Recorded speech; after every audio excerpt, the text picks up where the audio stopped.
Ka rea no kia hauake te rongo mō Erica Sinclair, engari hei roto I te tau e tū mai nei, tērā pēr ka kite tātou I āna mahi e iri ana ki ngā pātū o tēnā whare.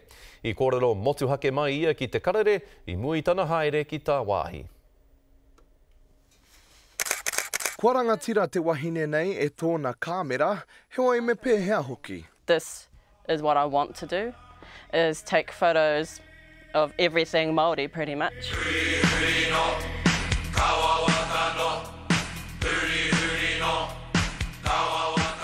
Koe nei te wā tuatahi ko whakapāhotia e nei whakaahua, ko tōna ingoa ko ngā taniwha o te ao kapahaka, heoi anoa tōna wā ka huri e nei kaihaka, hei tohu I ngā marama o te tau 2015. He whakaaro I ahu mai ngā kōrero I puta I wainga nui ia Erica Sinclair, Rāua ko tōna hoa. I was like, yeah, you know what, that'll be a mean idea if you do a kapahaka calendar. And yeah, at first I was like, oh, okay. And then as I thought about it more, I was like, actually, that'll be a mean idea. Āna taua whakaaro tonu I puta mai ko e nei whakaahua.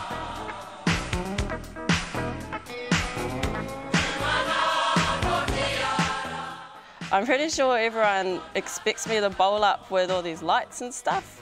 But I just turn up with my camera and they'll be like, oh, is this spot okay? And I'm like, yeah, man, I'll make it work.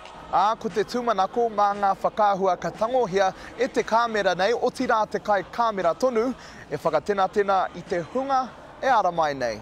Especially our rangatahi.